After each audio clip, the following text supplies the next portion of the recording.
नमस्कार, मैं राजेश भारद्वाज आप सभी का क्लैट प्रेप के ऑनलाइन प्लेटफॉर्म पर हार्दिक स्वागत करता हूं। Hello everyone, welcome to CLAT prep.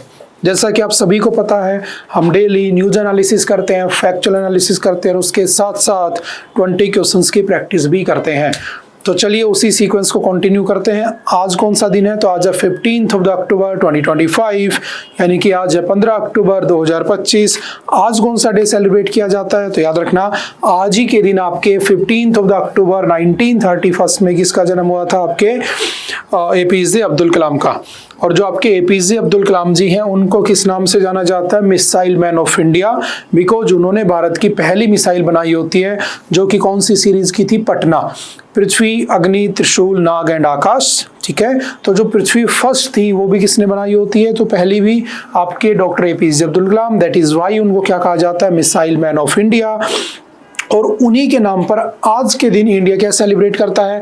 तो India observe world students day, यानी कि आज के दिन हम स्टूडेंट्स डे को ऑब्जर्व करते हैं on 15 October, marking the birth anniversary of former president and renowned scientist doctor APJ Abdul Kalam. The day is dedicated to the students, यानी कि आप सभी को डेडिकेट है आज का दिन। ठीक है, तो आप खुश हो जाइए, है ना, आपके लिए है आज का दिन। And the role of the education in shaping a progressive society. तो जस्ट इसको सेलिब्रेट करने के लिए आज का दिन इंडियन गवर्नमेंट किस नाम से मनाती है?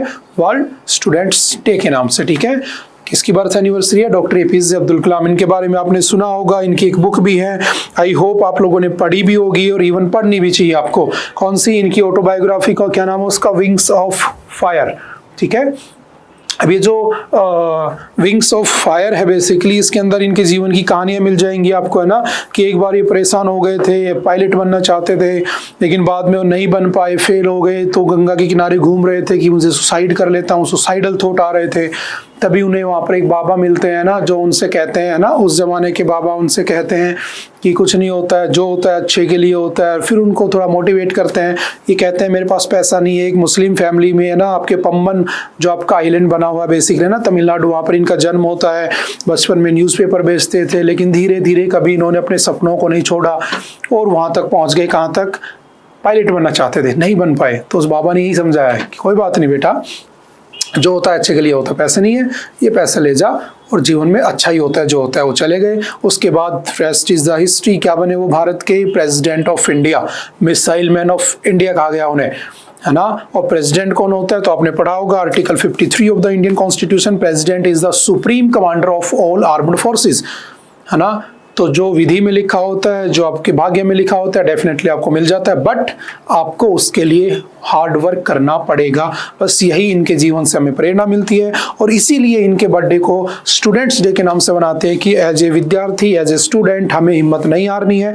जो होता है अच्छे के लिए होता है, बस अपनी मेहनत करते रहें, अपनी प्रिपरेशन करते रहें, जो बेटर होगा वो होकर रहेगा। ठीक है, तो कुछ इनके कोट्स भी आपने पढ़े होंगे, है ना। A small aim is a crime, have great aim, ये तो आपने सुना होगा। If you want to shine like a sun, first burn like a sun। अगर आप सच में पास होना चाहते हो, सच में अच्छे मार्क्स लाना चाहते हो, तो आपको इसी तरीके से क्या करनी होगी? मेहनत करनी होगी। That's it। ठीक है, तो चलिए इसी के साथ हम आगे बढ़ाते हैं आज के इस कारवा को। ठीक है, हमारी जो पहली न्यूज आती है आप सभी के सामने, वो कौन सी है? A green advantage in tractor export. ठीक है, ये आपके द हिंदू एडिटोरियल में एक एडिटोरियल आया हुआ है जो कि बात कर रहा है किसका? ट्रैक्टर्स के बारे में। तो अभी आपने देखा होगा पंजाब में फ्लड आ रही थी, तो बहुत से लोग ट्रैक्टर डोनेट भी कर रहे थे ना, कोई 100 दे रहा था, कोई 1100 ट्रैक्टर दे रहा था, ये सब देखा होगा। तो ट्रैक्टर बेसिकली क्या है? तो एक किसान का साथी है। पहले क्या होता था? एक बैल होता था ना, बैल के पीछे हल लगा के उस खेतों की जुताई होती थी। अब क्या हो गया है? वो ट्रैक्टर हो गया है। तो ट्रैक्टर का एग्रीकल्चर में उसको लाना, उसको मर्ज करना क्या है? फार्मर्स को टेक्निकली क्या बनाना? एडवांस बनाना, ताकि उसकी उपज बढ़े, उसका टाइम बचे, है ना, उसको बहुत सारे बेनिफिट हो। तो फार्मिंग को क्या करना है? मैकेनिकली करना है बेसिकली। तो उसके लिए हमने ट्रैक्टर को इंट्रोड्यूस किया। अब ट्रैक्टर के ऊपर क्या प्रॉब्लम है कि ट्रैक्टर से पोल्यूशन बहुत होता है, क्योंकि जो ट्रैक्टर भारत में चल रहे हैं बेसिकली, वो ट्रैक्टर जो है बेसिकली ट्रैक्टर जो बोला जाता है उन्हें ना, अब ट्रैक्टर भी बोल देते हैं, ट्रैक्टर होता है उसको बेसिकली क्या, उसमें BS4 स्टेज की चल रहे हैं। आप जानते हो BS6 का जमाना है, तो BS6 में पोल्यूशन कम होता है। लेकिन भारत ट्रैक्टर बनाता भी बहुत है ना, आपके यहाँ पर स्वराज है, महिंद्रा है ना, आइसर है, बहुत सारे बने हुए हैं। अब क्या हो रहा है कि हमारे यहाँ तो ठीक है, लेकिन यहाँ से जो ट्रैक्टर बन रहा है और यूरोपियन यूनियंस में या यूरोपियन यूनियन के कंट्रीज या अदर जो कंट्रीज में जा रहा है, एक्सपोर्ट हो रहा है उसका। तो आप जानते हो कि इंडिया की टारगेट बना रहा है कि इंडिया को मुझे क्या बनाना है, एक्सपोर्ट हब बनाना है। चाहे वो आप मेडिसिन की बात कर लो, चाहे आप वो आपके प्रधानमंत्री जो जेनरिक मेडिसिन की बात करते हैं उसकी बात कर लो, फार्मास्यूटिकल जो भी है, कुछ भी प्रोडक्ट करना है, प्रोडक्शन करना है, तो भारत क्या होना चाहिए, एक्सपोर्ट हब होना चाहिए। हम यहाँ से बनाकर दुनिया में भेजेंगे ताकि हम चाइना को काउंटर कर सकें। चाइना ने यही तो किया, made in China, made in China, made in China. हम चाहते हैं हर जगह प्रोडक्ट जाए तो मेड इन इंडिया होना चाहिए, ठीक है। तो उसके लिए हम क्या कर रहे हैं, एक्सपोर्ट कर रहे हैं। बट प्रॉब्लम ये आ रही है अभी कि बहुत सारी कंट्रीज ने उन ट्रैक्टर्स को बैन कर दिया है जो BS6 के नॉर्म्स से नहीं क्या करते हैं, या फिर जो पोल्यूशन ज्यादा कर रहे हैं। तो BS4 ज्यादा कर रहा है इन कंपैरिजन टू BS6, इसलिए BS6 की गाड़ियां चल रही हैं अभी।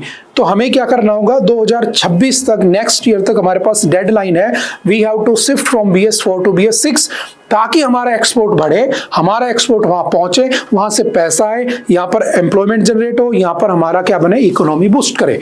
तो उसके लिए हमें क्या एफर्ट अपनाने चाहिए, बस उन्हीं की बात की गई है। जैसे the government's recent decision to cut the goods and services tax, काफी बार पढ़ा है, 1 जुलाई 2017 को आया था, GST डे, 101st अमेंडमेंट, ये सब पढ़ा हुआ है आपने। तो ये देख लेते हैं क्या कह रहा है। On the tax GST rate on tractors to 5% is a timely boost for farmers and manufacturers like lower costs are expected to accelerate mechanization at home, contributing a stronger domestic manufacturing base to support export abroad। वही सब बातें हैं कि जब GST को 5% ही कर दिया है तो डेफिनेटली क्या होगा, उसकी डिमांड बढ़ेगी, ठीक है, और उसके बाद क्या होगा, धीरे धीरे उसका प्रोडक्शन भी बढ़ जाएगा। तो उसके लिए हमें क्या करना चाहिए, उसी की बात ही की जा रही। तो चलिए यहीं से कुछ इंपॉर्टेंट फैक्ट यहाँ पढ़ लेते हैं। Lower cost are expected to accelerate mechanisation at home, ठीक है, yet the global regulatory landscape for such export is shifting fast as increasingly stringent emissions, ठीक है, वही सब बातें हैं। India faces a defining choice, cling to low cost competitiveness or pivot boldly towards the cleaner, higher value machines that can command global markets. Tractors are the backbone of Indian agriculture. They are used to plow, sow, harvest, irrigate, transport, produce and manage crop residual, ठीक है। तो वही सब बातें हैं। उसके लिए हमें क्या करना चाहिए, तो थोड़ा सा डाटा याद रखना। This robust domestic base has propelled India to become a leading global supplier with tractor export totaling $1.15 billion and reaching 162 countries in 2024-2025। यानी कि 162 कंट्रीज में लगभग $1.15 बिलियन का हमारा एक्सपोर्ट हो रहा है, किसका, ट्रैक्टर्स का। But with this growing volumes come growing externalities and analysis by the international council on clean transportation found that emissions from tractors and other non-road equipment in India are projected to surpass those from road vehicles by 2030। तो इसको कैसे कम किया जाए, उसके ऊपर काम करना है। When Brazil introduced emission standards for tractors in 2017, the models that Indian manufacturers were selling domestically were already compliant thanks to the standards in effect in India since 2010। That head start gave Indian manufacturers an advantage। और अब अगर हमें उससे और ज्यादा बेचना है तो हमें क्या करना होगा, इनको बनाना होगा। तो वही बातें हैं, हमें कार्बन एमिशन को जीरो करना है, उसके लिए हमें क्या करना होगा, कम से कम पोल्यूशन, कम से कम कार्बन निकालना होगा, ताकि हम किसको बचा सकें, अर्थ को बचा सकें, किसके क्या होने से, ग्लेशियर्स के मेल्ट होने से। आज बेसिकली 3-4 आर्टिकल्स हैं जो सारे के सारे आर्टिकल्स बेसिकली इस पे डिपेंड कर रहे हैं, आपके एनवायरमेंट पे। तो दोबारा से काफी दिन बाद, 2-3 महीने बाद UNFCCC, COP, ये सब आज एक साथ न्यूज में है। तो डेफिनेटली हम दोबारा से उनको रिवाइज करते हुए चलेंगे और उनको दूसरे एंगल से पढ़ते हुए चलेंगे। नेक्स्ट, न्यू काउंट, ये आपकी बेसिकली इंडियन एक्सप्रेस की न्यूज है ना, और दोनों में सेम होती है, तो कुछ वहां से पढ़ लेते हैं, कुछ वहां से। Elephant population dips nearly 18%, western Ghats remains primary habitat. अब जानते हो कि जो हाथी है बेसिकली एलिफेंट क्या है, तो याद रखना, जितना हम प्रोजेक्ट टाइगर चलाते हैं उतना ही हमें हाथियों को बचाना भी जरूरी है। क्यों? क्योंकि जो एलिफेंट है उसका याद रखना, 2010 में एलिफेंट वाज डिक्लेयर्ड एज क्या है हमारा, नेशनल हेरिटेज एनिमल, हाथी जो है आपका नेशनल हेरिटेज एनिमल है और इसको बचाने के लिए बहुत सारे प्रोजेक्ट चलाए जाते हैं। जैसे आपका एक स्कीम चलाई गई थी जो कि 1992 में स्टार्ट हुई थी सिंहभूम झारखंड से, जिसका नाम क्या था, जिसमें हमने प्रोजेक्ट एलिफेंट चलाए थे, ठीक है, जिसके अंदर प्रोजेक्ट एलिफेंट 1992 में शुरू होता है, ठीक है। सबसे पहले सिंहभूम में बनाया जाता है, ठीक है। इसमें हाथियों को प्रिजर्व किया जाता है, कंजर्व किया जाता है, उसको बचाया जाता है। कौन सी मिनिस्ट्री है, तो ministry of environment, forest and climate change इसके अंडर में काम करता है, ये ध्यान रखना। इसका एम था to assist states with wild elephant populations to ensure long term survival of the viable elephant population in natural habitats. It includes protection of elephants, their habitats and migration corridor। तो अभी एक report आई है कि भाई कौन सी जगह पर सबसे ज्यादा हाथी हैं, कौन सी जगह पर सबसे कम है। तो सबसे टॉप पर कौन है, प्राइमरी हैबिटेट क्या है, वेस्टर्न घाट्स। और आप जानते हो वेस्टर्न घाट्स बेसिकली क्या होते हैं, तो अगर मैं कहूँ कि ये आपका इंडिया है तो बेसिकली ये वेस्टर्न घाट है, ये ईस्टर्न घाट है। यहाँ से आपकी अरावली जाती है, ये विंध्याचल है, ये आपका सतपुड़ा है। यहाँ से आपकी ताप्ती रिवर फ्लो करती है, यहाँ से आपकी यहाँ से नर्मदा और यहाँ से ताप्ती रिवर फ्लो करती है। तो ये जो रीजन है ये वेस्टर्न घाट वाला, इसमें सबसे ज्यादा क्या पाए जाते हैं, हाथी पाए जाते हैं। कौन से में, तो देखो पहले पे है कर्नाटका, ठीक है, 6013। दूसरे पे फिर आसाम आता है, अगर टोटल स्टेट्स की बात की जाए तो फिर नॉर्थ ईस्ट में चला गया 4159। तीसरे पे तमिलनाडु आता है 3136, ये भी ध्यान रखना। जैसे आपने कुछ दिन पहले पढ़ा होगा और याद करने की कोशिश करो, 29 जुलाई को क्या था, वर्ल्ड टाइगर डे। और उस दिन हमने टाइगर पॉपुलेशन के बारे में पढ़ा था, अगर आपको याद हो, आई थिंक हैंडआउट्स में पढ़ा होगा आपने कि सबसे ज्यादा टाइगर्स कहां पर है। तो आपने पढ़ा होगा आपका कौन सा, जिम कॉर्बेट नेशनल पार्क में ऐसे लिस्ट बनी हुई थी। सिमिलरली सबसे ज्यादा हाथी कौन से स्टेट में है, तो याद रखना कर्नाटक में मैक्सिमम है, ठीक है। उसके बाद कौन से 2-3 स्टेट है वो ध्यान रखना थोड़े से, ठीक है। सबसे ज्यादा अगर रीजन पूछे तो वेस्टर्न घाट में है, ठीक है। कब स्टार्ट हुआ था प्रोजेक्ट, क्या नाम था उसका, किस लिए लाया गया था, और हाथी आपका क्या होता है, बेसिकली क्या है वो आपका नेशनल हेरिटेज एनिमल कहलाता है। According to the latest DNA based census, India's wild elephant population estimated at about 22,446 elephant, ठीक है, ठीक है। वही सब बातें लिखी हैं। बिगेस्ट रीजन्स नॉर्थ ईस्ट, सबसे ज्यादा क्या है, वेस्टर्न घाट में है, फिर शिवालिक में है, सेंट्रल इंडिया में भी ये पाए जाते हैं। पहले नंबर पे कर्नाटका, आसाम, तमिलनाडु, केरल, उत्तराखंड, ठीक है। आई थिंक यहाँ भी यही होगा, कर्नाटका, आसाम, तमिलनाडु, केरल, उत्तराखंड, ठीक है। वही कि पूरा का पूरा वही सीक्वेंस है, ठीक है। तो जस्ट याद रखना कौन से कितने हैं। जैसे कुछ दिन पहले आपने पढ़ा होगा गिर नेशनल पार्क के अंदर एक समिट हुई थी ना, आपकी वाइल्ड लाइफ की, ठीक है, जिसके अंदर आपके नरेंद्र मोदी जी गए थे। वहाँ पर डॉल्फिन्स को काउंट किया गया था, है ना, जो आपकी रिवर, जो गंगा रिवर वाली डॉल्फिन है वो कितनी थी, है ना। तो वो सब डाटा भी आपको याद होना चाहिए। चलते हैं थोड़ा सा आगे। नेक्स्ट है India Mongolia ink 10 pacts ties elevated to strategic partnership. तो अभी क्या हुआ, मंगोलिया, बेसिकली मंगोलिया क्या है तो आप जानते हो, मंगोल है ना, चंगेज खां के बारे में आपने सुना होगा, उसकी कहानियां सुनी होंगी, है ना। मुगल कहाँ से थे, मंगोल से थे, दैट इज वाई उनको मुगल कहा जाता है, ठीक है। मंगोल से, है ना, मुगलों से कौन चला, बाबर, है ना। बाबर की जो मदर थी वो आपने पढ़ा होगा चंगेज खान के वंश से थी। उसके जो फादर थे वो आपके जो आया था ना तैमूर लंग, उसके खानदान से थे, उसका जो है ना। और फिर वो वहां से आता है, धीरे धीरे अफगानिस्तान में रूल एस्टेब्लिश करता है अपनी दादी की हेल्प से, फिर धीरे धीरे भारत में इन्वेड करता है और 1526 में किसको हराता है, इब्राहिम लोदी को, और भारत में क्या एस्टेब्लिश कर देता है, मुगल डायनेस्टी। और उसके बाद आप जानते हो बाबर, हुमायूं, अकबर, ये सब कहानियां चलती हैं। तो बेसिकली मंगोल और इंडिया के रिलेशंस बहुत पुराने रहे हैं। मुगल बेसिकली फ्रॉम मंगोल से थे। मंगोल जो है आपका याद रखना सेकंड लार्जेस्ट लैंडलॉक्ड कंट्री है। लैंडलॉक कंट्री वो होती है जो चारों तरफ से किसी न किसी देश से घिरी होती है, उसके आसपास कोई भी सी बाउंड्री नहीं होती है। तो सबसे बड़ी कौन सी है, तो आप मुझे बताना कौन सी है। दूसरे नंबर पे कौन आती है, मंगोल आती है। और वहां के जो प्रेसिडेंट साहब वो भारत आए। अब आप कहोगे सर इंपॉर्टेंट क्या है वो भारत आए, इंपॉर्टेंट ये है कि देखो चाइना, देखो आज के दिन कजाकिस्तान हो गया, मंगोलिया हो गया, यहाँ पर रिसोर्सेज हैं, यहाँ पर एनर्जी रिसोर्सेज हैं, यहाँ की मिट्टी में रेयर अर्थ मिनरल्स हैं। तो चाइना क्या कर रहा है, चाइना क्यों 80% से ज़्यादा मिनरल्स लेकर बैठा है? उसका रीज़न ये कि चाइना वहाँ गया, अफ्रीकन कंट्रीज़ में गया, हर कंट्रीज़ में गया, बोलीविया में गया, अर्जेंटीना में गया, हर जगह गया और जाकर ज़मीन से निकाला और निकाल कर उसे प्रोड्यूस किया, मशीनें बनाई, मशीनरी बनाई और उसने उस चीज़ों को बनाया। आज तुम जितनी चीज़ें यूज़ करते हो, कुछ भी तुम इलेक्ट्रॉनिक आइटम यूज़ करते हो, बिना सेमीकंडक्टर के, बिना कोई बैटरी है, बिना लिथियम आयन के, बिना उसके कोबाल्ट के चल ही नहीं सकती है और 80% से ज़्यादा शेयर चाइना के पास है। तो हम चाहते हैं कि हम भी दूसरे देशों में जा जाकर वही करें जो चाइना ने किया। हम चाइना के रास्ते पे चलेंगे तभी हम वहां पहुंच पाएंगे। 2047 जो कि हमारा विकसित भारत यानी कि डेवलप्ड नेशन का पार्ट है, तो हम चाहते हैं कि उनके साथ रिलेशंस अच्छे बने। तो बस इसी सीक्वेंस में आए कौन, मंगोलिया के प्रेसिडेंट साहब, क्या नाम है थोड़ा सा याद रखना, प्राइम मिनिस्टर नरेंद्र मोदी और मंगोलियन प्रेसिडेंट कुरेलसुख उखना, ठीक है। हैदराबाद हाउस न्यू दिल्ली में इनकी मीटिंग हुई। इन्होंने आपस में 10 पैक्ट यानी कि 10 कुछ पैक्ट हुए दोनों के बीच में। कहाँ हुए होंगे, एनर्जी को लेकर, ग्रीन एनर्जी को लेकर, एआई को लेकर, डिफेंस को लेकर, वही सब बातें हैं, ठीक है। तो कौन आए थे, क्यों आए थे, किस पर्पज से आए थे, किस लिए बुलाया गया, सिंपल सा याद रखना।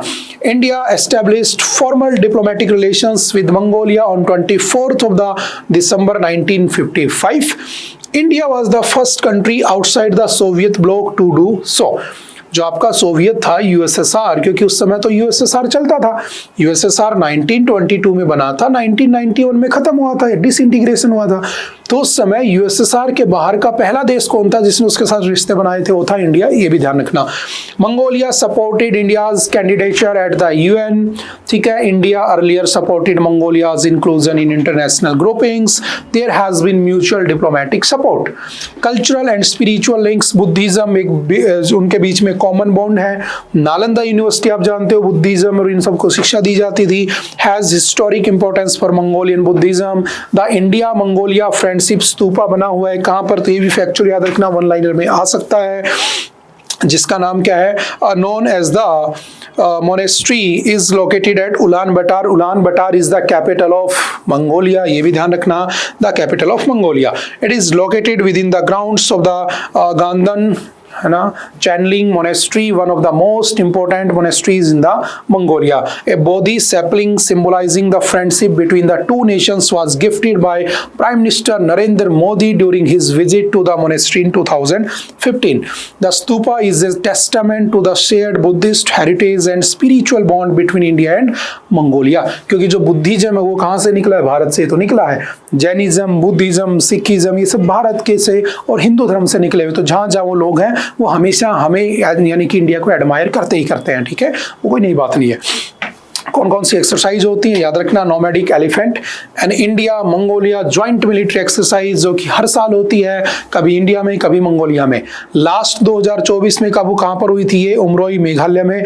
बताना मुझे इस बार की कहाँ पर हुई है, ठीक है, इस बार की कहां पर हुई है, तुम पढ़ चुके हो, तुम्हारी लिस्ट में है भी ये, ठीक है।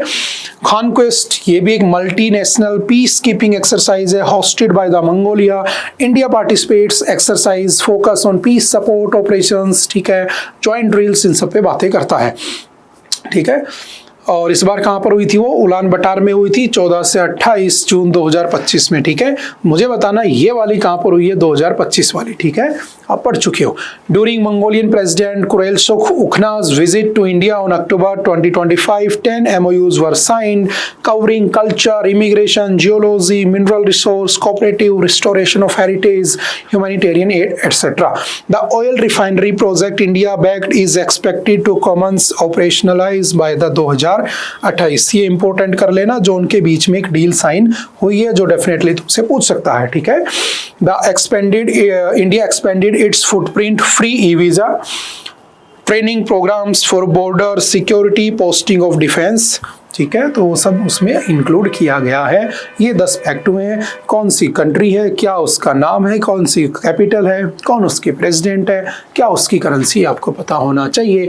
चलो इसी खुशी में बताना मुझे what is the currency of Mongol, क्या है, ठीक है।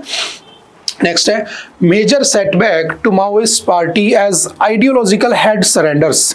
देखो आपको पता है कि हमने 31 March 2026 हमने मतलब हमारी मिनिस्ट्री ऑफ होम अफेयर्स ने एक लास्ट फाइनल डेट साइन कर रखी है कि हमें भारत को क्या कर देना है, किससे फ्री कर देना है, तो हमें भारत को बेसिकली नक्सलिज्म से फ्री कर देना है। और नक्सलिज्म के लिए अभी हमने कुछ दिन पहले पढ़ा भी था, बेसिकली नक्सलिज्म कहाँ से जन्म लेता है, तो नक्सलबारी गांव से, ठीक है, वेस्ट बंगाल में, जहाँ पर जो परमानेंट सेटलमेंट था उस परमानेंट सेटलमेंट से वहाँ के फार्मर्स दुखी थे क्योंकि जमीन छीन ली गई थी। लाया कौन था परमानेंट सेटलमेंट 1793 में, तो लाने वाला कौन था आपका, लॉर्ड कॉर्नवालिस, ठीक है। और उसके बाद धीरे धीरे किसान दुखी हो गए। एक दिन जब आज़ादी हो गई तो उन्होंने ज़मीन मांगी, ज़मीन दी नहीं गई, और ज़मीन को किस में डाल दिया, फर्स्ट कॉन्स्टिट्यूशनल अमेंडमेंट से schedule number 9, that is known as the black hole of the Indian constitution. और जब ब्लैक होल बन गया तब वो डिमांड कर नहीं सकते थे, लीगली रास्ते बंद हो गए, तो उन्होंने 1967 में क्या किया, हथियार उठा लिए और हथियारों के दम पर क्या पाना चाहा, अपनी ज़मीन। और तब से ये चली आ रही बातें, ठीक है। और मेजरली कहाँ पर है, तो जहाँ पर परमानेंट सेटलमेंट था, जमींदारी सिस्टम था।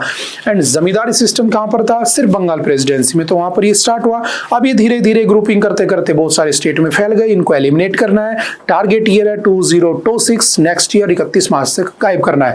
बहुत सारे ऑपरेशन चलाए गए, हमने काफी बार डिस्कस भी किया, ये तीसरी चौथी बार आ चुका है इस बार न्यूज में। ऑपरेशन ग्रीन हंट 2009 में चला था, समाधान प्रोसीजर चलाया जाता है ना। और भी बहुत सारे, जैसे अभी कुछ दिन पहले हुआ था ऑपरेशन कागर, जिसमें इसका जो सरगना था, है ना, छत्तीसगढ़ वाले रीजन का बसवा राजू, उसका एनकाउंटर कर दिया जाता है। तो जो सुधर गया उसे ले लेते हैं, आ जाइए, है ना, स्वागत करते हैं, वेलकम करते हैं, आप आम जिंदगी जिए। जो नहीं मानता उसका एनकाउंटर कर देते हैं। और इंटरनल जो हमारे यहाँ पर टेररिज्म है, बेसिकली एक तरीके से इसको क्या करना है, खत्म करना है, ठीक है। बना कब था ये, तो याद रखना 1967 में। कौन बनाने वाला था, कान्हू सान्याल, ठीक है। और चारू मजूमदार ये इसके फाउंडर थे जिन्होंने इस मूवमेंट को स्टार्ट किया था। आज ये पूरे भारत में लगभग साउथ इंडिया तक भी पहुंच चुका है और इसे एलिमिनेट करना बहुत जरूरी हो चुका है। उसके लिए हमारी आर्मर्ड फोर्सेस, हमारे डिफेंस फोर्सेस, हमारी मिनिस्ट्री ऑफ होम अफेयर्स, बहुत हमारे लोकल पुलिस जो होती हैं वो बहुत सारे ऑपरेशंस करती हैं और टाइम टू टाइम इनका एनकाउंटर होता रहता है, ठीक है। तो करंट स्टेटस क्या है, government report shows the number of left wing extremist, है ना, लेफ्ट विंग एक्सट्रीमिस्ट कहते हैं बेसिकली माओइज्म। देखो सीपीआई बनी थी हमारे यहाँ पर, है ना, कम्युनिस्ट पार्टी ऑफ इंडिया 1924-5। और सीपीआई में दो तरह के लोग थे, एक वो जो चाइना से इन्फ्लुएंस थे, एक वो जो सोवियत यूनियन से, यूएसएसआर से इन्फ्लुएंस थे। तो चाइना वाले क्या बन गए, सीपीआई-एम बन गए, ठीक है, मार्क्सिस्ट बन गए। आज भी है ये सीपीआई-एम, एक नेशनल पार्टी का स्टेटस भी लेके बैठी, आप जानते हो बात। और दूसरी सीपीआई बन के रह गई। तो इनको खत्म करना, इनकी विचारधारा ये, इनकी सोच ये कि हमें हथियारों के दम पर सरकार के अगेंस्ट जाकर, लेफ्ट विंग एक्सट्रीमिज्म कहते हैं जिसको, इन्हें अपनी जमीन चाहिए। तो actually they are fighting for their right, but the way they are fighting for their right is wrong. वो जिस तरीके से लड़ रहे हैं ना, वो गलत तरीका है बस, ठीक है। और सरकार जमीन देगी ये भी बिल्कुल गलत बात है, क्योंकि जमीन जमींदारों के पास थी, जमींदारों के बच्चे पॉलिटिशियंस बने, कांग्रेस में गए, आप जानते हो बेहतर तरीके से हिस्ट्री पढ़ी आप लोगों ने। और जब पॉलिटिशियंस अपनी कुर्सी नहीं छोड़ते, वो कहाँ से जमीन दे देंगे, तो बेसिकली जमीन तो मिलनी नहीं है, तो मार कूट के जबरदस्ती उनको क्या कर दिया जाए, या तो वाइप आउट कर दें या वो डर के मारे खुद ही क्या कर दें, सरेंडर कर दें। तो एक्चुअल में ये प्रॉब्लम चल रही है, तरीका गलत है, ऐसा बिल्कुल सही है, लेकिन उनको एलिमिनेट किया जा रहा है। समझ गए, आई होप समझ गए होंगे पूरी कहानी, है ना, बार बार आता रहता है न्यूज में। मोस्ट अफेक्टेड कितनी है, तो टोटल 38 डिस्ट्रिक्ट हैं जो अफेक्टेड है आज के दिन, ठीक है। 1 अप्रैल 2025 के अकॉर्डिंग अभी 6 जो है वो उसके अंदर मोस्ट अफेक्टेड में है, ठीक है। Land alienation, poor implementation of land, forest right, है ना, ये सब रीजन है। बेसिकली ट्राइबल लोग हैं वहाँ के। अभी कुछ दिन पहले न्यूज में था ना, सलमा जुदूम, ये हमने पढ़ा भी था। सलमा जुदूम क्या था, सलमा जुदूम ये था 2005 में वहाँ के छत्तीसगढ़ के लोकल लोगों ने, जो रेजिडेंशियल लोग हैं वहाँ के, उन्होंने क्या किया, एक ग्रुप बनाया सलमा जुदूम, जिसका मतलब है पीस मार्च, है ना, शांति मनानी है। और उन्होंने हथियार उठाए और जो नक्सलवादी थे ना, जो नॉर्मल लोगों को दुखी करते, उनको नॉर्मल लोगों ने मारना शुरू कर दिया। अब सोचो किसी कम्युनिटी में 2 तरह के लोग रहते हैं। अब मैं सोचता हूँ कि यार मैं इन लोगों को मारूंगा, और मैं लोकल हूँ और मैं बन गया सलमा जुदूम में ज्वाइन हो गया। अब धीरे धीरे क्या होता है, पावर आती है तो करप्शन आता है, करप्शन आता है तो फिर गलत चीजें होती हैं। ये तो रीजन है। गरीब आदमी क्यों नहीं करता क्राइम, क्यों नहीं करता, पावर ही नहीं है। हमेशा बड़े क्यों करते हैं? पावर उनके पास। अब पावर आई तो लोगों का ग्रुप बन गया तो किसी को मारते, किसी को पीटते, रेप होने लगे, गैंग रेप होने लगे, मास मर्डर होने लगा। तो हुआ क्या, 2011 में सुप्रीम कोर्ट ने क्या किया, उस सलमा जुदूम को, जो कि वहां का एक लोकल ग्रुप बना था, उसे अनकॉन्स्टिट्यूशनल डिक्लेयर कर दिया कि भाई ये आर्टिकल 21 का वायलेशन कर रहा है। और जब उसे अनकॉन्स्टिट्यूशनल कर दिया तो अब कहोगे सर ये न्यूज में क्यों है? क्योंकि उसे अनकॉन्स्टिट्यूशनल करने वाला कौन था? जो इस बार जो वाइस प्रेसिडेंट के इलेक्शन हुए हैं उसमें जो जीते हैं एनडीए के, है ना, सीपी राधाकृष्णन, उनके अपोजिट में हुए थे, ठीक है, रेड्डी, है ना, जस्टिस रेड्डी। तो ये उस समय सीजीआई थे। तो इस समय ये न्यूज में भी थे जब इलेक्शन हो रहा था। तो हमारे माननीय अमित शाह जी कह रहे थे कि अगर ये उस समय सलमा जुदूम को बंद नहीं करते तो अब तक भारत में नक्सलिज्म खत्म हो चुका होता। तो इनकी गलती है जो नक्सलिज्म हो रहा है। तो उस समय इनके ऊपर पॉलिटिक्स भी हो रही थी इस सलमा जुदूम के ऊपर। तो ये 2 महीने पहले भी न्यूज में था in the election of vice president. अब दोबारा से आ गया। तो थोड़ा सा ध्यान रखना क्या है, सलमा जुदूम कब आया था, कब अनकॉन्स्टिट्यूशनल हुआ था, क्यों हुआ था, कौन से राइट्स का वायलेशन हो रहा था, आज क्या स्टेटस है। तो आज ये स्टेटस है कि कुछ लीडर्स ने सरेंडर कर दिया और उसके बाद ये किसकी अच्छी बात है कि हाँ हम क्या कर रहे हैं, धीरे धीरे नक्सलिज्म को खत्म कर रहे हैं। समझ गए? चलते हैं थोड़ा आगे। ऑपरेशन ग्रीन हैंड 2009 में चला था, स्टेट इलाइट फोर्स, ठीक है, ग्रे हाउंड आंध्र प्रदेश तेलंगाना में चलाया गया। कोबरा जो हमारे कमांडोज हैं, ठीक है, वो इसमें काम करते हैं सीआरपीएफ के, है ना, छत्तीसगढ़ वाले रीजन में, ठीक है। Naxalite movement began in 1967, Naxalbari village, West Bengal, Darjeeling district, led by Charu Majumdar and the Kanu Sanyal. इन दोनों ने इसे लेड किया था और उसके बाद ये क्या हुआ, वहां से चल गया, ठीक है। नेशनल पॉलिसी और एक्शन प्लान कब आते हैं? 2015 में। Holistic framework combining security development and rights and governance, ठीक है। समाधान डॉक्ट्राइन 2017, समाधान मतलब उनको सॉल्यूशन निकालना है, बट SAMADHN स्टैंड्स फॉर, याद रखना, पूछ लेगा, साल भर से न्यूज में, स्क्रीनशॉट ले लेना, 2 बार पढ़ना, याद हो जाएगा, कोई इसमें ऐसा रॉकेट साइंस नहीं है। S for smart leadership, A for aggressive strategy, M for motivation and training, A for actionable intelligence, D for dashboard KPIs, H for harnessing technology, A for action plan for each theater, N for no access to financing, ठीक है। और ऐसे करके हम उसको क्या कर देंगे, वाइप आउट कर देंगे, ठीक है। और ये महाराष्ट्र, साउथ इंडिया, ऑलमोस्ट हर जगह पहुंच चुके हैं, ठीक है। देखो, नारायणपुर में 30 लोगों ने सरेंडर किया 29 जनवरी को, बीजापुर में 50 लोगों ने सरेंडर किया, सुकमा में 33 लोगों ने, बीजापुर में अगेन 31 लोगों ने, दंतेवाड़ा में फिर 71 में, और बीजापुर में 2 अक्टूबर को दोबारा से 103 लोगों ने क्या कर दिया, सरेंडर कर दिया। बस वही न्यूज है और कुछ नहीं है, ठीक है। तो क्या होता है नक्सलिज्म, जस्ट याद करना, बहुत बार न्यूज में आ चुका है इस साल। नेक्स्ट है microplastics pollution threatens Goa's estuarine fisheries human consumers. देखो, आप जानते हो प्लास्टिक, एक होता है माइक्रोप्लास्टिक, प्लास्टिक जो दिख रहा है, माइक्रोप्लास्टिक जो नहीं दिख रहा है, but you are consuming it in any way. आप चाय में पी रहे हो, आप दूध की थैली में पी रहे हो, आप पानी की बोतल पीते हो, बड़े खुश होते हो कि देखो आज बिस्लेरी पी 20 रुपए की। ये थोड़ी ना पता है बिस्लेरी कब से धूप में पड़ी थी और अब जाकर इसको फ्रीज में लगाया गया है। और धूप में क्या होगा, गर्मी बड़ी होगी, माइक्रोप्लास्टिक्स निकले होंगे, पानी में आ गए होंगे, तुमने पी लिया। चाय का कप लाए, उसको तुमने प्लास्टिक की थैली में लाए, माइक्रोप्लास्टिक। तो ये माइक्रोप्लास्टिक्स इतने ज़्यादा हो चुके हैं, इतने ज़्यादा हो चुके हैं, हमारी ह्यूमन बॉडी को तो खराब कर रहे हैं, हमारे वेन्स तक पहुंच चुके हैं, है ना। इवन ये आपके नेचर को बर्बाद कर रहे हैं। तो इनको कैसे इनसे ठीक हो जाए, कैसे नहीं हो जाए। तो आपने पढ़ा होगा, इस बार हुई थी UN प्लास्टिक ट्रीटी, बट ये UN प्लास्टिक ट्रीटी क्या हो गई थी, अगर आपने ढंग से हैंडआउट्स पढ़े होंगे तो ये कैंसिल हो गई थी, कोई रिजल्ट नहीं निकला। क्यों? क्योंकि देखो 2 चीज़ें हैं, एक है ग्लोबल नॉर्थ और एक है ग्लोबल साउथ। बेसिकली ये डेवलप्ड नेशन है और ये डेवलपिंग नेशन, ये अमीर है, ये गरीब है। तो अमीर देश इसका सपोर्ट करते हैं हमेशा कि इसकी ऑल्टरनेटिव्स लाओ, है ना, बैग लाओ, जूट के बैग लाओ। बट गरीब लोग जो है, बेसिकली जो पुअर कंट्रीज हैं, जो लीस्ट डेवलप्ड कंट्रीज LDC की लिस्ट में आती हैं, दे अपोज। क्यों करते हैं अपोज? बिकॉज उनके पास पैसा नहीं है। तो वो ईजी, अफोर्डेबल, एक्सेसिबल ऑप्शन ढूंढते हैं, और वो क्या है, प्लास्टिक, पॉलीथीन। समझ गए? तो हमें इसे खत्म करना है। भारत भी टाइम टू टाइम इसके रूल्स बनाता रहता है कि भाई सिंगल यूज प्लास्टिक बैन होनी चाहिए, सब यूज करते हैं, है ना। तो क्यों नहीं हो पा रहा? क्योंकि वो अफोर्डेबल हो चुका है, एक्सेसिबल हो चुका है, उसका अल्टरनेटिव हर आदमी के पास नहीं है। हर आदमी झोला लेके नहीं जा सकता सब्जी मंडी, क्योंकि झोला खरीदने का पैसा नहीं है उसके पास, समझ गए? That is the main problem. तो इस बार ये भी कैंसिल हो गई थी, तो थोड़ा सा उसके बारे में फिर से है कि गोवा में क्या क्या नुकसान हो रहा है ना। फिशरमैन को नुकसान हो रहा है क्योंकि मछलियां मर जाती हैं और मछलियां वहां से भाग गई, जो भी हुआ, तो उनको भी दिक्कतें हो रही है, उनको सर्वाइव करना भारी पड़ रहा है ना।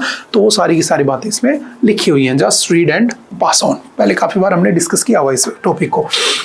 Microplastics are plastics particles smaller than 5 millimeter. They are broadly of two types: primary microplastics, which are manufactured to be small, ठीक है, जैसे माइक्रोबेड्स हो गए, कॉस्मेटिक्स, प्लास्टिक पैलेट्स, ये सब इंडस्ट्रियल रॉ मटेरियल। एक होता है secondary microplastics, which result from breakdown fragmentation of larger plastic waste due to the UV mechanical aberration, वो सब है ना पानी से, उससे। Occurrence microplastics are pervasive, found in the water, fresh water, marine soil, है ना। ये सब just read and pass on. 2016 में रूल आए थे, याद रखना, plastic waste management rules, PWM rules, replacing earlier rules. 2017 BIS classifies microbeads as unsafe in cosmetics, inclusion in prohibited list of the cosmetic raw materials. Then 2021-22 में rule आए थे कि single use plastic ban करना है, 5,000 का fine है, but कुछ काम नहीं आया और ये धीरे धीरे चलता ही रहा और चलता ही रहा। तो चलिए फिर दूसरी न्यूज़ पे चलते हैं। India calls for swift action on climate measures at pre COP। आप जानते हो COP क्या होता है? Conference of parties. कब शुरू हुई थी? काफी बार हमने पढ़ा है, आई होप सबको याद होगा। UNFCCC, United Nations framework convention on climate change. क्या हुआ था? 22 अप्रैल 1992 को सारे साइंटिस्ट बैठे और बोले कि भाई हाउ टू प्रोटेक्ट एनवायरनमेंट। बोले काम करते हैं, एक ग्रुप बना लेते हैं। तो जिस दिन बैठे थे उस दिन क्या बनाते हो? वर्ल्ड अर्थ डे बना देते हो, ठीक है, 22 अप्रैल को। और यहीं से ऑप्शन आया UNFCCC का, United Nations framework convention on climate change. ये स्टार्ट हुआ, it was established in 1992 but it came into effect in 1994, है ना। इसका हेडक्वार्टर कहाँ पे है? तो ध्यान रखना, बोन, जो कि कहाँ पर है बेसिकली आपका बोन जर्मनी, ठीक है। अब बोन जर्मनी में इसका क्या बना दिया गया? हेडक्वार्टर बना दिया जाता है। COP फर्स्ट कब होती है? तो आई होप सभी बच्चों को याद होनी चाहिए, क्योंकि बहुत पहले से पढ़ रहे हैं हम ये चीज़ें। 1995 बर्लिन में होती है। इस बार कौन सी हो रही है COP? तो इस बार हो रही है आपकी COP 30 और COP 30 इस बार कहाँ पर हो रही है? तो ब्राज़ील में हो रही है, होगी, ठीक है। और ब्राज़ील में जब होगी तो उससे पहले कौन कौन से मेजरमेंट इंडिया को करने चाहिए उसके ऊपर टॉपिक है और कुछ नहीं है। तो आपने पढ़ा होगा Paris agreement was signed in 2015। उसका टारगेट था इनिशियली कि हमें ग्लोबल टेम्परेचर को रखना है below 2 degree, then it was reduced to 1.5। इसके लिए एक फंड बनाया गया था, $100 बिलियन पर ईयर इन्वेस्ट होगा, मैक्सिमम अमेरिका करेगा। बट आपको पता है अमेरिका ने इस बार जैसे ट्रम्प साहब प्रेसिडेंट बने तो उन्होंने क्या किया? America withdrawal from the Paris agreement. So impact आ गया भारत और चाइना पे। उसको कैसे झेला जाएगा, कैसे उसका सोल्यूशन निकाला जाएगा, ये सब हम पढ़ चुके हैं, ठीक है। नया टारगेट ईयर है कौन सा? 2 डिग्री सेल्सियस। अगर तुमने कार्बन एमिशन नहीं रोका, अगर तुमने डिफोरेस्टेशन को नहीं रोका, फोरेस्टेशन नहीं बढ़ाया, पेड़ पौधे नहीं लगाए, डेफिनेटली क्या होगा? कार्बन बढ़ेगा। कार्बन बढ़ेगा तो क्या होगा? ग्रीन हाउस गैसें बढ़ेंगी और ग्रीन हाउस गैसें बढ़ेंगी तो क्या होगा? ग्लोबल वार्मिंग होगी, ग्लेशियर्स पिघ लेंगे और ग्लेशियर्स अगर पिघ लेंगे तो सी लेवल राइज होगा। सी लेवल राइज होगा तो पूरी धरती किसमें समा जाएगी? पानी में समा जाएगी। दैट्स इट, फाइनल डेस्टिनेशन आ जाएगा। उस फाइनल डेस्टिनेशन से बचने के लिए हमें क्या करना है? हमें कुछ स्कीम्स बनानी है। जैसे भारत में PM सूर्योदय योजना चलती है ना, सोलर पावर पे चले जाएं। बट प्रॉब्लम में क्या है? सोलर पावर हर चीज कहाँ से आती है? चाइना से। नेक्स्ट टॉपिक में ये भी डिस्कस किया हुआ है तो हम उसको ढंग से पढ़ लेते हैं एक बार, ठीक है। जस्ट मैंने ओवरव्यू दिया है तुम्हें करना क्या है। देखो, देखते हैं 2-4 बातें क्या कह रहा है। We must now focus on implementing ambitious climate measures and above all addressing the most pressing challenge, the urgent lack of resources for developing countries to deliver adaptation and mitigation, he said. The minister stressed that the time for continuous reviews without action has passed. Dialogue is important but action is imperative. ठीक है, तो किसकी बात कर रहे हैं? उसी conference of parties, Rio earth summit, है ना, वही सब बातें हैं, ठीक है। Just read it and pass on, है ना। कौन कौन सी? 3 इसके ऑब्जेक्टिव थे, प्रिंसिपल थे, common but differential responsibilities, equity, ठीक है, और जो हम अब तक पढ़ चुके हैं। क्योटो प्रोटोकॉल 1997, इसमें जो आपके क्लोरोफ्लोरोकार्बन्स को बैन किए गए थे, लेकिन वो ठीक है हुआ नहीं हुआ, इसीलिए तो आज हम वो सब कर रहे हैं। It aim to reduce emissions by 5%। Paris agreement, ठीक है, जिसमें पहले 2 डिग्री था, बाद में इसे 1.5 डिग्री कर दिया जाता। आपने पंचामृत और वो सब पढ़े होंगे, ठीक है। आ जाते हैं थोड़ा सा आगे। India to train border security force of Mongolia, ये वही न्यूज़ है, ये द हिंदू की है, वो इंडियन एक्सप्रेस की थी। तो सिंपल सा याद रखना, Mongolia is the second largest landlocked country in the world after the Kazakhstan. चलो यहाँ लिखा है, ठीक है, तुम्हें बताना नहीं पड़ेगा। With an area of the about 1564116 square kilometre, ठीक है। चलो अगर तुम्हें नहीं बताना पड़ेगा तो एक चीज़ बता दो, भारत के कौन से स्टेट है ना, Indian states that are landlocked, कौन कौन से बताना, ठीक है। Next, inflation lessons, the Reserve Bank of India will have to be more accurate in its predictions. आप जानते हो आपका रिजर्व बैंक ऑफ इंडिया काफी बार पढ़ा है हम लोगों ने। कब बना था? 1935। एक्ट कब आया था? By the RBI act. कौन से ईयर में आया था आरबीआई एक्ट? तो 1934। इसका एक क्या होता है? गवर्नर होता है। Who is the current governor? आज के दिन कौन है इसके गवर्नर? तो आप डेफिनेटली जानते हैं, ठीक है। अगर आपसे पूछा जाए कि पहला कौन था, सर ऑसबॉर्न स्मिथ, ठीक है, sir Osborne Smith was the first governor of RBI. RBI का जो लोगो है उसमें क्या है? पाम ट्री है, टाइगर है, ठीक है। क्या करता है? तो ये इन्फ्लेशन डिफ्लेशन को कंट्रोल करता है। For that MPC monetary policy committee, monetary policy committee कब बनी थी? 2016 में। टोटल 6 मेंबर्स होते हैं। 3 members are from government and 3 members are from RBI, ठीक है। और इनका फॉर्मूला है 4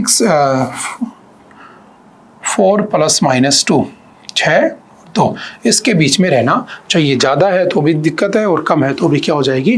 प्रॉब्लम हो जाएगी, ठीक है। तो बस इस आर्टिकल में इतना ही कहा गया है कि सरकार को या आरबीआई को मॉनेटरी पॉलिसी को कंट्रोल में रखना होगा, उसे अच्छे से मॉनिटर करना होगा ताकि इन्फ्लेशन डिफ्लेशन को ढंग से रखा जा सके। क्योंकि टैरिफ वॉर हम छेड़ रख के बैठे हैं एक तरफ, ठीक है, मैन्युफैक्चरिंग भी हो रही है, उसके लिए जीएसटी भी डाउन की गई है, तो उसको ढंग से मैनेज करने का काम किसका है? आरबीआई। बस वही बात इसमें लिखी हुई है। आई होप आपने कई बार पढ़ा है, तो मैं थोड़ा सा आगे बढ़ जाता हूँ, है ना। कई बार पढ़ा है repo rate, reverse repo rate, है ना, सीआरआर कैश रिजर्व रेशियो, आपका एसएलआर स्टैट्यूटरी लिक्विडिटी रेशियो, है ना, ये सब कौन मेंटेन करता है? आरबीआई, ठीक है, अंडर द कौन सा? एमपीसी मॉनेटरी पॉलिसी कमेटी, ठीक है। ये सिंबल से याद रखना। Powering up the Australia India clean energy partnership, ये अच्छा टॉपिक है।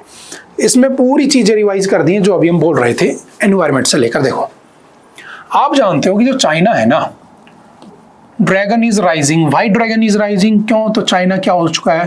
बहुत आगे निकल चुका है, बहुत आगे। उसके आगे जाने का रीजन है कि उसके पास लिथियम है, उसके पास रेयर अर्थ मिनरल्स हैं, उसके पास क्रिटिकल मिनरल्स हैं। चाइना और ताइवान, इन दोनों को मिला दो, और इसीलिए चाइना ताइवान को कब जाने के चक्कर में रहता है? 1 चाइना पॉलिसी। हर चीज यहाँ पे डिपेंडेंट है। आप देखोगे चाइना ने एक बार जो कोविड-19 आया था, इसमें सब डिस्कस किया हुआ है, पढ़ना इसको अच्छे से, अच्छा आर्टिकल। कोविड-19 आया था तो चाइना ने कह दिया था कि वो जो आपके वो कंपोनेंट जो आपके कंप्यूटर्स में इनमें काम आते हैं ना, मदरबोर्ड में, वो देगा ही नहीं दुनिया को। तो अचानक से कंप्यूटर्स की, लैपटॉप्स की प्राइस बढ़ गए थे। क्यों? सप्लाई कम हो गई थी। क्यों? क्योंकि चाइना ने बंद कर दिया था। चाइना धमकी देता रहता है, लेटर लिख देता है यूरोपियन यूनियंस को, भाई अगर तुमने ऐसा नहीं किया ना तो मैं तुम्हारे को सप्लाई बंद कर दूंगा। तो क्यों कर रहा है चाइना ऐसा? क्योंकि वो पूरी दुनिया उस पर डिपेंडेंट है। मोर देन 80% कोबाल्ट जो आपके रिचार्जेबल बैटरीज में काम आता है। आज अगर सोचो कि मुझे आगे जाना है, देखो यहाँ से समझो, अगर मुझे आगे जाना है, मुझे कार्बन न्यूट्रल होना है, ठीक है, और मुझे धरती को डूबने से बचाना है, तो सिंपल सा ऑप्शन है, मुझे कार्बन न्यूट्रल होना है। तो जैसे हमने ट्रैक्टर वाली न्यूज पढ़ी थी, मेरे को क्या करना होगा? मेरे को रीन्यूएबल एनर्जी रिसोर्सेज को बढ़ाना होगा और नॉन रीन्यूएबल एनर्जी रिसोर्सेज को घटाना होगा। और इसको बढ़ाने के लिए फॉर एग्जांपल मैंने कहा सोलर, यही बात हो रही है, सोलर पावर होना है। सोलर के लिए क्या लगानी होगी? सोलर पावर प्लांट लगाना होगा। अब सोलर पावर प्लांट जब तुम लगाओगे तो उसमें 95% जो सोलर प्लेट्स आ रही हैं, इवन 100% जो आ रही है, अगर कोई कहता भी है ना भारत की मैन्युफैक्चरिंग नहीं, उसके अंदर जाकर देखोगे तो वो है चाइनीज ही, बस मोहर लगी है उस पर इंडिया की, तो 100% वहां से आ रहा है।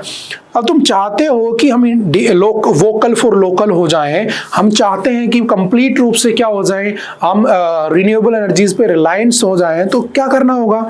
सोलर प्लेट पे चले जाओ। फॉर एग्जांपल, कहाँ से आ रही है? चाइना से आ रही है। तो एक्चुअल में तुम एम्पावर तो चाइना को कर रहे हो, तो बिना चाइना के तो कुछ पॉसिबल नहीं है। और कल को चाइना कह दे मैं किसी देश को सोलर प्लेट नहीं दूंगा, क्या कर लोगे? बर्बाद हो जाओगे, कुछ काम नहीं आएगा। कल को चाइना कह दे मैं किसी को सेमीकंडक्टर नहीं दूंगा, बर्बाद हो जाओगे। हमने अब देखो 2025-26 में जाके सेमीकंडक्टर के बारे में सोचा है, चाइना पता नहीं कब से सोच रहा है। आप कुछ भी यूज कर लो, कुछ भी, आप ईयरफोन भी लगाते हो ना, उसके अंदर भी चाइना का ही कोई ना कोई मटेरियल लगा होता है। और मैं इंडिया की बात नहीं कर रहा, पूरी दुनिया की डिपेंडेंसी चाइना पे है। और चाइना जिस दिन उसका मूड करेगा ना, वो मुंह खोलेगा और सबको खा जाएगा। वो कहेगा मैं किसी को कुछ नहीं दे रहा, कर लो क्या करोगे, और सब उसके सामने ऐसे हाथ बैठे नजर आएंगे। इसीलिए सभी देशों ने ऑल्टरनेटिव सोचना शुरू कर दिया है। एक आर्टिकल आया था, याद करो, हम भी अफ्रीका में क्या करेंगे, इन्वेस्टमेंट करेंगे ताकि अफ्रीका से, अच्छा जमीन के नीचे से निकालना बड़ा आसान है, निकाल लो, मिट्टी तो है, बट उसे प्रोसेस करना, उसको प्रोसेस करके उसके लिए आपके जो फैक्ट्रीज का होना का ना, प्रोसेसिंग प्लांट्स का होना, वो चाइना के पास है, उसमें मास्टर है वो। तो आप निकाल लोगे, लेकिन उससे बनाओगे कैसे, ये सबसे बड़ी प्रॉब्लम है। तो अब हमने टाटा को, है ना, याद आपने पढ़ा होगा, आपके जो धोलेडा है गुजरात में, वहां पे प्लांट लगाने की बात कही है ना, हमने 3201 एक चिप बना भी ली है, बट तो कितना पीछे हम। तो इससे अगर तुम्हें बाहर निकलना है तो हमें ऑल्टरनेटिव सोचने चाहिए। तो बस ऑल्टरनेटिव हमने ये सोचा लास्ट ईयर हमने, अच्छा देखो ऑस्ट्रेलिया जो है ना, ऑस्ट्रेलिया चाइना का डायरेक्ट दुश्मन है, इसलिए ऑस्ट्रेलिया क्वाड में बैठा है, ऑस्ट्रेलिया उसके अगेंस्ट में रहता है। और ऑस्ट्रेलिया के पास भी ये सारे रेयर अर्थ मिनरल्स हैं, अवेलेबल हैं, बट एक्सट्रैक्शन बहुत कम होता है। तो इंडिया अगर चाइना की डिपेंडेंसी से हटना चाहता है तो इंडिया किस पे रिलायंट होना चाहिए? ऑस्ट्रेलिया। ऑस्ट्रेलिया कहता है आओ मिलकर इस चाइना को मारते हैं, बस ये है। तो अभी हमारा क्या हुआ समझ गए ना, अभी हमारा क्या हुआ है, powering up the Australia India clean energy partnership. ये बेसिकली लास्ट ईयर 2024 में साइन हो गई थी, है ना, लेकिन अब उसको स्टार्ट किया जा रहा है और कुछ नहीं, ठीक है। हमें क्या होना है, रिन्यूएबल एनर्जी रिसोर्सेज में सेल्फ रिलायंस होना है, ठीक है, और उसके लिए हमें ऑस्ट्रेलिया जैसे अल्टरनेटिव स्कोप ढूंढने पड़ेंगे। दैट इज द थीम, समझ गए। जैसे मान लो मुझे लिथियम बनाना है, मेरे को ई व्हीकल चलानी है, चला लो। इंडिया में तो लिथियम आयन बनता ही नहीं है, सारा पैसा तो कहाँ जा रहा है, चाइना। कल को चाइना कह दे किसी देश को मैं लिथियम आयन नहीं दूंगा, तुम्हारी सारी फैक्ट्रियां बंद हो जाएंगी, तुम कुछ कर ही नहीं पाओगे। आपकी टाटा है, आपकी महिंद्रा है, कहाँ से आ रही है लिथियम, है ना। आप कहते हो कि मेड इन इंडिया खरीदेंगे, है ना, लेकिन मेड इन इंडिया के अंदर भी तो मेड इन चाइना ही लगा है बेसिकली, वो तो सिर्फ ठप्पा लगा के बेच रहे हैं। तो अब जरूरत आ चुकी है, पहले हो जाना चाहिए था, अब हो रहा है बाद की बातें हैं, कि हमें उस चीज से बाहर निकलना है और हमें भी अपने ऑल्टरनेटिव दोस्त ढूंढने हैं चाइना की तरह। चाहे डेप्ट पॉलिसी का यूज करो, चाहे पांडा पॉलिसी का यूज करो, है ना, बताना क्या होती है पांडा पॉलिसी, है ना, जो चाइना यूज करता है। कुछ भी करो, बट क्या करो, वहां तक पहुंचो, समझ गए। क्योंकि एक तरफ अमेरिका साथ नहीं दे रहा है, टैरिफ लगाया जा रहा है, दूसरी तरफ चाइना अगर किसी दिन नहीं देगा साथ तो बर्बाद हो जाएंगे। समझ गए, मैं हर देश की बात कर रहा हूँ, इंडिया की बात नहीं कर रहा हूँ, ठीक है। सबकी डिपेंडेंसी है चाइना पे, ये एक फैक्ट है जिसको दुनिया एक्सेप्ट नहीं करती है, लेकिन हमें एक्सेप्ट करना पड़ेगा, है ना। अब लोकल जाकर बोल दो तो कहेंगे अरे चाइना क्या बर्बाद कर देंगे चाइना को हमारे प्रधानमंत्री, कुछ नहीं होगा, चाइना बहुत आगे डेफिनेटली, है ना। उससे कैसे निपटा जाए, बस वही लिखा है। India Australia renewable energy partnership launched last year by the prime ministers Narendra Modi and Anthony Albanese must move from vision to implementation, ठीक है, 2024 की बात है वो। If it is to succeed, both countries need to focus on joint projects, critical mineral cooperation and capacity building, turning climate ambition into the practical resilient outcomes. The Indo-Pacific is already experiencing the harshest effect of the climate change, ठीक है, वही सब बातें हैं, ठीक है, just मैंने जो बोली है, जस्ट पढ़ोगे तो सब समझ जाओगे, ठीक है। By 2050, projections suggest as many as 89 million people could be displaced, with 80% of the region's population directly impacted. To mitigate the challenges, India has pledged to reach 500 gigawatt of non-fossil electricity. आपने पढ़ा होगा ना कि हमने अभी जो green power है उसको 50% टोटल इंस्टॉल कैपेसिटी का बना लिया है। जो टारगेट ईयर 2030 था हमने 2025 में अचीव कर लिया, लेकिन उसके लिए हमारी डिपेंडेंसी तो चाइना पे ही है ना। उसे कैसे खत्म करेंगे, बस उसी के ऊपर आर्टिकल है। इन जुलाई 2025 half of India's installed electricity capacity is now from non fossils, वही सब बातें हैं। Meanwhile, Australia has recently set a 62% to 70% reduction in emissions below 2005 levels by 2035, raising its climate ambition in line with the net zero goals. For India, this dependence is acutely felt in sectors such as electric mobility, wind power, where the import of rare earth magnets and battery materials is unavoidable. वहां से सामान लाते हैं, India की मोहर लगाते हैं, बेच देते हैं, मेड इन इंडिया। ऐसा नहीं होना चाहिए, समझ गए? फ्यूचर के लिए बड़ा खतरा हो जाएगा। उसी के बारे में इस आर्टिकल में बताया गया है। For Australia the story is different but connected. While it is one of the world's largest producers of lithium, ये दुनिया का सबसे बड़ा प्रोड्यूसर है, but has rich reserves of cobalt and rare earth, it lacks large scale refining and downstream manufacturing। यानी कि सबसे ज्यादा यहाँ है बट रिफाइनरीज नहीं है। चाइना वहां पहुंच नहीं सकता क्योंकि वो चाइना का दुश्मन है। इंडिया के पास ये मौका है, इंडिया जाए, एक्सट्रैक्ट करे, और एक कंपनी भी बना रखी है इन लोगों ने, आपको पता होना चाहिए, ठीक है, खानदेश प्राइवेट लिमिटेड है ना, जो इसके ऊपर काम कर रही है बेसिकली, है ना, खानजी विदेश लिमिटेड, है ना। तो इनको जाना चाहिए, एक्सट्रैक्ट करना चाहिए, और हमें ये चीजें खुद से बना लेनी चाहिए, बस यही इसमें लिखा हुआ है। This vulnerability has already been tested. The कोविड-19 पैंडेमिक एक्सपोज, देखा ना, कोविड-19 में मैंने बताया था अभी कि उसने अचानक से कह दिया था मैं कंपोनेंट दूंगा ही नहीं, और शॉर्टेज हो गई थी सप्लाई की, और हुआ क्या था, लैपटॉप्स या इलेक्ट्रॉनिक्स आइटम पैसे बढ़ गए थे ना, जो कि एक बहुत बड़ी प्रॉब्लम थी। More recent China restricted rare earth exports which sent a warning signal to industries worldwide. For India, such disruptions slowed the electric vehicle production. Australia's recent net zero jobs plan also reflects its focus on creating the skilled workforce needed for this transition, an area where collaboration with India makes sense। समझ गए ना, वही सब बातें हैं, ठीक है। चलते हैं थोड़ा सा आगे। अच्छा, लास्ट ईयर क्या हुआ था समझना, सोलर पीवी टेक्नोलॉजी के लिए हमने किससे डील की थी, ऑस्ट्रेलिया के पास है बट एक्सट्रैक्ट से नहीं, ध्यान रखना। The India Australia renewable energy partnership, इसका नाम याद रखना, IARE इसका नाम है, launched in November 2024, focus on collaboration in solar photovoltaic PV technology including manufacturing, research and development and supply chains. Green hydrogen and grid integration पे भी हमारी बात हुई थी, फंडिंग एंड इन्वेस्टमेंट की बात हुई थी, और कितनी, तो याद रखना द वन लाइनर में, the initiative is supported by $36 million investment from both countries to facilitate joint projects and research in these areas. तो सिंपल सी दो चार बातें याद रखना कि क्या उसका कहने का मीनिंग है। ओके, आई थिंक आज के लिए इतना ही था। आई होप कि आपको बातें समझ में आई होंगी। फिर भी अगर किसी तरह का कोई भी डाउट रहता है, कुछ भी प्रॉब्लम आती है, आप एनी टाइम आकर मिल सकते हैं, पूछ सकते हैं और अपने डाउट को क्लियर कर सकते हैं, ठीक है। मिलते हैं दोबारा से फिर कभी किसी नेक्स्ट लेक्चर में। Okay, bye bye, thank you, have a nice day.